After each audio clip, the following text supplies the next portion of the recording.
क्या नाम है सर आपका? मेरा नाम आशीष तिवारी है।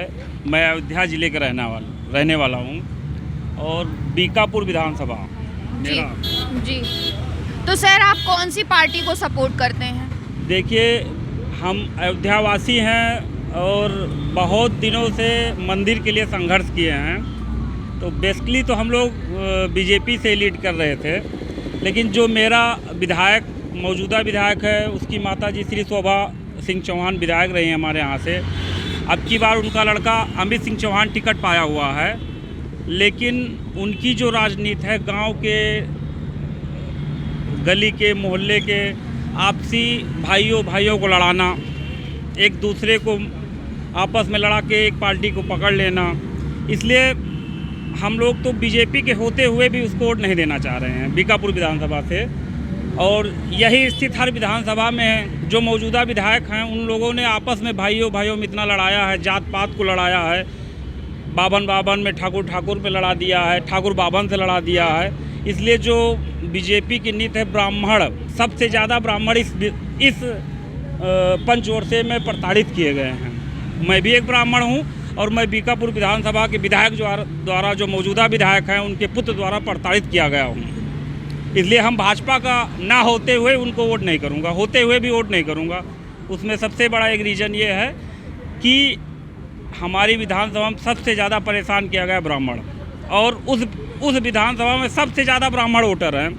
करीब हमारी विधानसभा में 90,000 ब्राह्मण वोटर हैं और ठाकुरों की संख्या 25-30 हज़ार है। फिर भी विधायक वहाँ ठाकुर है। 2 बार, एक बार अनिल तिवारी, एक बार हमारे मौजूदा जिला अध्यक्ष बीजेपी से लड़े और ब्राह्मण भाई उनको वोट नहीं किए। ये तो बहुत बड़ा दुर्भाग्य रहा हमारी विधानसभा का बीकापुर से कि ब्राह्मण बाहुल विधानसभा होते हुए भी वहाँ ठाकुर लीड कर रहा है। इसलिए अब जो चुनाव का माहौल बन रहा है, हर जात अपनी जात पे जा रही है। राष्ट्रहित में लोग कह रहे हैं राष्ट्रहित में वोट करिए, भाजपा को वोट करिए। जब मौजूदा विधायक गांव गली की लड़ाई में, झगड़े में आके एक पक्ष को लेकर दूसरे पक्ष को परेशान कर रहा है, तो किस बेस पे राष्ट्रहित में वोट किया जाएगा? आप विधायक हैं, आप तो सबके लिए हैं ना, आपको न्याय करना चाहिए। इसलिए हम लोग उनका खुलेआम विरोध करेंगे। और रही बात वोट देने के लिए, तो हम लोग मजबूर हैं, भाजपा को नहीं देके किसी एक को देना पड़ेगा। अब उसकी नीति ऐसी है, जो विरोधी प्रत्याशी है, जो हमारे विधानसभा में जीतने वाले प्रत्याशी होंगे, इनको हराने के लिए हम लोग पूरे ब्राह्मण भाई मिल के उनको वोट करेंगे, सपोर्ट करेंगे। सर, जो कल जो विधानसभा चुनाव का जो घोषणा पत्र जारी हुआ है, तो उससे जैसे सरकार उससे कितने % खरा उतरेगी और उससे आप कितने सहमत हैं, तो ये हम जानना चाहते हैं। देखिए, जनता को मूर्ख बनाने के लिए घोषणा पत्र दिया जाता है, ये जनता तो हमेशा जान रही है। अगर आपको 100% घोषणा पत्र में जो भी दिया जा रहा है, उसमें 10% तो सरकार करने का प्रयास करती है, 90% नहीं करती है, क्योंकि जनता को मूर्ख बना के ही वोट लिया जाएगा। जो मौजूदा सरकार है, वो जो घोषणा पत्र दी है, उसमें बताए किसी पे जो पहले दी उस पर खरा उतरी है, राम मंदिर को छोड़ के। अब मंदिर मुद्दा ख़त्म हो चुका है, उस पर वो अब राजनीति यूपी की नहीं कर सकते हैं। विपक्ष में अखिलेश यादव भी मुद्दा उठा के अपनी बिरादरी को या अदर बिरादरी को, मुस्लिम बैकवर्ड को इकट्ठा नहीं कर पा रहे हैं। जो उनका प्लस पॉइंट था, उनका मुस्लिम, उनसे टूट रहा है। इसके लिए अखिलेश बहुत परेशान है। रही बात उनके घोषणा पत्र की, घोषणा पत्र तो उन्होंने बहुत अच्छा दिया है, लेकिन सब पूरा नहीं कर पाएंगे, क्योंकि वो राजनीति के लिए ही कर रहे हैं। किसी तरह वोट पा जाएं और सरकार में आ जाइए, तो समय बताएगा। 10 मार्च को पता ही चल जाएगा कौन आएगा, लेकिन कोई सरकार आज तक पूरा नहीं की है, उस पर हम सहमत नहीं हैं। तो जनता को मूर्ख बनाया जा रहा है। सपा सरकार ने आम बाइक चालकों के लिए 1 लीटर पेट्रोल प्रति माह मुफ्त देने का वादा किया, वहीं ऑटो चालकों के लिए 3 लीटर पेट्रोल मुफ्त देने का वादा किया। तो क्या आपको लगता है कि ये अपने वादों पर खरी उतरेंगी?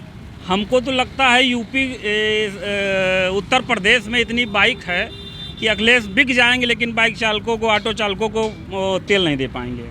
और भाजपा सरकार में महिलाओं को मुफ्त में स्कूटी देने का जो वादा किया गया है, तो क्या वो सरकार अपने वादों पर खरा उतरेगी? इस पे भी हम नहीं सहमत हैं, लेकिन जो उन्होंने कोरोना काल में कार्य किया है और पैसा दिया है गांव में, लेबर में हरिजन बिरादरी को, बैकवर्ड को जो उन्होंने पैसा दिया है, उससे उनके कुछ परसेंट मत बढ़ेंगे। इससे मैं सहमत हूँ कि औरतें का रुझान, लड़कियों का रुझान भाजपा की तरफ है, लेकिन अब स्कूटी दे के और अपने तरफ मोड़ना चाह रहे हैं। ये बहुत अच्छी बात है उनके लिए, लेकिन कर नहीं पाएंगे।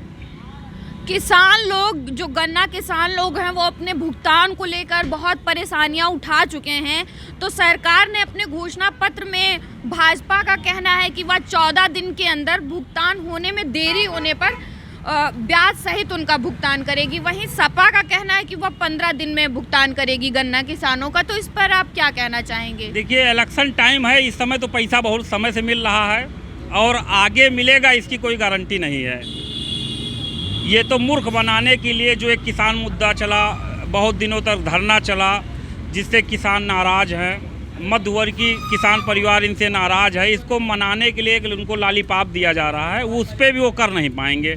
और मौजूदा सरकार भाजपा की ही है, इलेक्शन टाइम तो पैसा दे रहे हैं। पिछले वर्ष का जो पैसा पेंडिंग था, कहाँ दे पाए वो? सपा सरकार का कहना है कि वो 24 घंटे बिजली मुफ्त करेगी और वाईफाई मुफ्त में देगी। तो क्या ये उनका डिसीजन सही है? नहीं दे सकते, ऐसी बात नहीं। अब लाइट की व्यवस्था तो भाजपा सरकार में बहुत अच्छी रही है, सपा सरकार में उस सफाई में ही रही है, लेकिन यूपी पूरी सरकार, यूपी गवर्नमेंट, उत्तर प्रदेश भाजपा सरकार 18 घंटे बिजली दे रही है। तो इसके लिए मैं उन पर नहीं सहमत हूँ। अगर इन्होंने अच्छी न्यू भाजपा बना के रखी है, अगर वो सरकार में आए तो हो सकता है फॉलो कर पाएँ, लेकिन वो करने की स्थिति में नहीं है। लेकिन जनता का वही कहना है कि सरकार जो भी मुफ्त में दे रही है वो जनता से ही कहीं ना कहीं निकाल रही है, कहीं टैक्स लगाकर, कहीं मतलब कहीं ना कहीं से जनता से ही वो पैसे वसूल रही है और फिर उसको मुफ्त का नाम देकर उन्हीं को वापस कर रही है। तो क्या ये तो बात सत्य है। किसी न किसी स्तर से भाई पेट्रोल 65, 70 से 80, 90, 95, 100 के पार चला गया। तो पैसा तो हम ही लोगों ने दिया। 1 लीटर मोटरसाइकिल का तेल दे देंगे, लेकिन 1 लीटर के एवज में कितना बढ़ा के देंगे? लेंगे किसी न किसी से। इस गवर्नमेंट में चाहे भाजपा की रही हो, चाहे सपा की रही हो, चाहे जिसकी रही हो, सबसे ज़्यादा मध्यवर्गीय परिवार आज के डेट पे परेशान है। इनके बारे में कोई नहीं सोच रहा। जो कोरोना काल में एकदम टूट चुका है, आत्महत्या के कगार पे पहुंच चुका है, छोटे आदमी को सरकार, चाहे वो है, चाहे मोदी सरकार हो, चाहे योगी सरकार हो, अपना राशन दे रही है, हर चीज़ दे रही है। जिसको ज़रूरत है उसके बारे में कौन क्या दे रहा है? भाजपा का कहना है कि वो उज्ज्वला योजना के तहत होली और दिवाली में 2 LPG सिलेंडर मुफ्त देगी। तो वहीं सपा सरकार का कहना है कि वो BPL कार्ड पे प्रतिवर्ष 2 सिलेंडर मुफ्त देगी। तो सर, इस पे आप क्या कहेंगे? देखिए, जो मोदी गवर्नमेंट रही है उसने तो गांव-गांव इतना सिलेंडर बंटवा दिया है, और हमको लगता है घर घर में एक आदमी परिवार में 4 सदस्य होगा तो 4 सिलेंडर पा गया जुगाड़ से।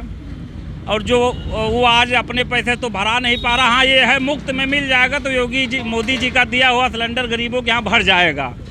जो बिक रहा है बिकने से बच जाएगा, वो फ्री में भर सकता है, ये मान सकता हूँ। दे सकते हैं, वो उनके पास पावर है, पावर का इस्तेमाल करके गवर्नमेंट के आने पे दे भी सकते हैं।